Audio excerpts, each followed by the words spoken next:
El desierto es un ecosistema que recibe lluvias escasas de hasta los 200 milímetros anuales e irregulares lluvias que pueden llegar a ser torrenciales, disminuyendo la absorción de la misma.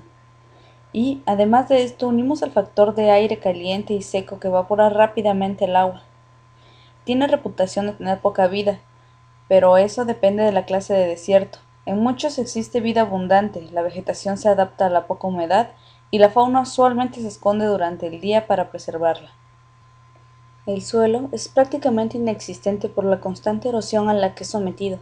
Esto es consecuencia de la poca vegetación que a veces maneja. Igualmente es difícil ver grupos sociales, ya que requiere de una importante adaptación a las condiciones extremas que en ellos imperan. Geográficamente hablando, los desiertos forman la zona más extensa de la superficie terrestre, con más de 50 millones de kilómetros cuadrados, ocupan casi un tercio de esta. De este total, el 53% corresponden a desiertos cálidos y el 47% a desiertos fríos. La razón del clima siempre extremoso es la baja humedad que presenta, lo que disminuye el efecto amortiguador. Entonces, el 90% de los rayos solares chocan directamente con la superficie terrestre, provocando así las altas temperaturas características del día. Y por la noche, el 90% de la energía acumulada es liberada rápidamente, y por ende las temperaturas descienden hasta crear las típicas noches desérticas. Esta amplitud térmica se hace más evidente cuando se contrasta con zonas de humedad elevada, en las que el 40% de la energía llega y en la noche el 50% del calor es retenido. En esta imagen se pueden observar los desiertos representados con el color naranja. De este modo, es más fácil darse cuenta de cómo se encuentran distribuidos sobre el trópico de Capricornio y en mayor proporción sobre el trópico de Cáncer gracias a la inclinación terrestre. Asimismo, nos damos cuenta de la extensión territorial que ocupa, y cómo normalmente hacia los polos tenemos chaparrales seguidos de campos de clima templado, y hacia el Ecuador, sabanas seguidas de selvas tropicales. Esta característica es gracias a la manera en la que los desiertos fueron creados. Este proceso comenzó hace 1 millón de años, con el final de la era glacial. El planeta se fue calentando y las lluvias se fueron retirando cada vez más hacia los polos. Los lagos se secaron, el viento se llevó la tierra fértil y los animales migraron. Así fue como una llanura extensa y fértil se transformó definitivamente en roca desnuda y arena. También se explica el origen de los desiertos por el régimen de vientos y por la desigual cantidad de calor recibida por la tierra, ya que en los trópicos hay mucho más calor que fuera de ellos. Además, el aire caliente al subir es capaz de transportar más humedad que el aire frío. Por eso, cuando el aire húmedo asciende, se enfría. El agua cae en forma de lluvia, y todo esto sucede antes de llegar a los trópicos. Pero aún así, este aire sigue subiendo hasta que llega a los trópicos. Es ahí cuando comienza a descender, absorbiendo todo el agua que encuentre a su paso. Si hacemos una analogía, la nube es una esponja, que al ir ascendiendo es exprimida por la presión atmosférica, liberando así el agua. Pero, cuando ésta baja, la esponja comienza de nuevo a expandirse, absorbiendo el agua de su alrededor. Con todos estos factores limitantes que hasta ahora se han manejado, pensamos en cómo es posible que exista vida en un lugar tan inhóspito. Y como siempre, la naturaleza no deja de sorprendernos con su capacidad de adaptación. Aquí, los animales se han vuelto eficientes en la retención de humedad, así como los métodos para obtenerla. Como por ejemplo, insectos que esperan el cambio de temperatura matinal para así atrapar agua condensada en su exoesqueleto. O bien, animales que no requieren tomar agua, ya que la obtienen de sus presas. Las plantas que en su mayoría han perdido las hojas convirtiéndolas en espinas para así reducir al máximo la evapotranspiración, se ven obligadas a vivir en forma gregaria para que la competencia por el agua en un área determinada sea mínima. Cuando se habla de flora, hay 4 formas principales de vida adaptadas al desierto. La primera son plantas que sincronizan sus ciclos de vida con los de los periodos de lluvia y crecen solo cuando hay humedad. Cuando llueve con intensidad suficiente, sus semillas germinan y con gran rapidez crecen las plantas y forman vistosas flores. En horas o días, superficies desnudas se cubren de un mosaico de colores. Los insectos son atraídos por el brillante colorido de dichas flores y las polinizan al viajar de unas a otras. Muchos de estos insectos poseen también ciclos vitales muy cortos, adaptados a los de las plantas a las que se alimentan.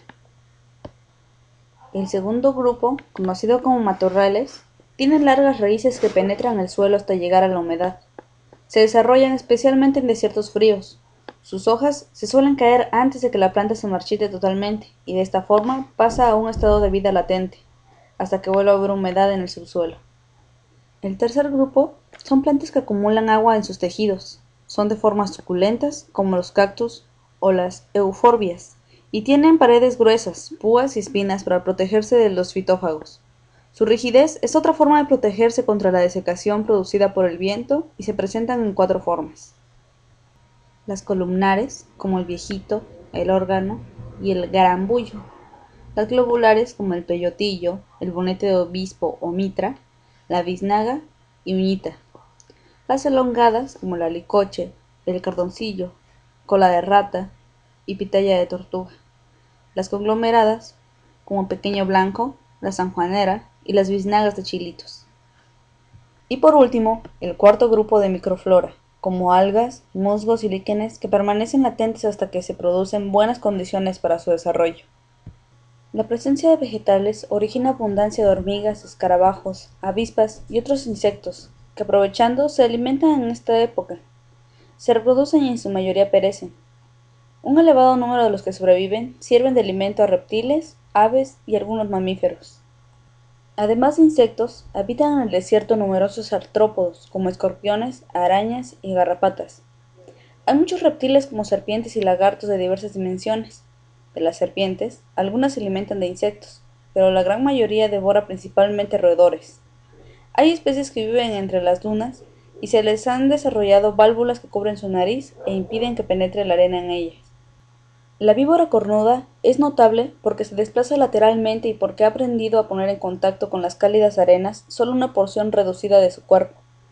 Las aves, por otro lado, tienen pocos representantes porque han adquirido pocas defensas fisiológicas contra el calor y la sequía. Sobreviven mediante un cambio de costumbres, casi todas son crepusculares o nocturnas, y muchas depositan sus huevos fuera del desierto. Varios mamíferos, en cambio, han aprendido a prescindir del agua, por periodos largos y en forma definitiva. El jerbo y el ratón canguro, que miden apenas unos 25 centímetros de longitud, cuya cola es larga cubierta por pequeñas escamas, viven aislados o en parejas. Carecen de glándulas sudoríparas, no orinan y durante el día se encierran en sus madrigueras para que no escape la humedad que pierden al respirar. Otro mamífero notable por su adaptación a este medio es el ádax. Tiene, además de necesitar poca agua, la capacidad de transformar en proteínas de alta calidad la escasa vegetación del desierto.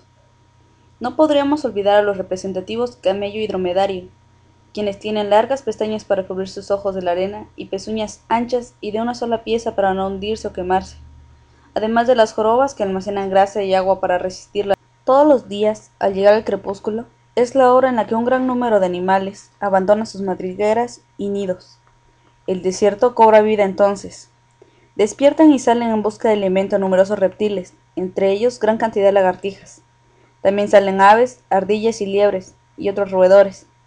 Estos localizan semillas y a la vez son perseguidos por búhos, zorras y otros carnívoros. A la salida del sol, este mundo caótico vuelve a su calma relativa durante las olas de calor más intenso. Adversidad.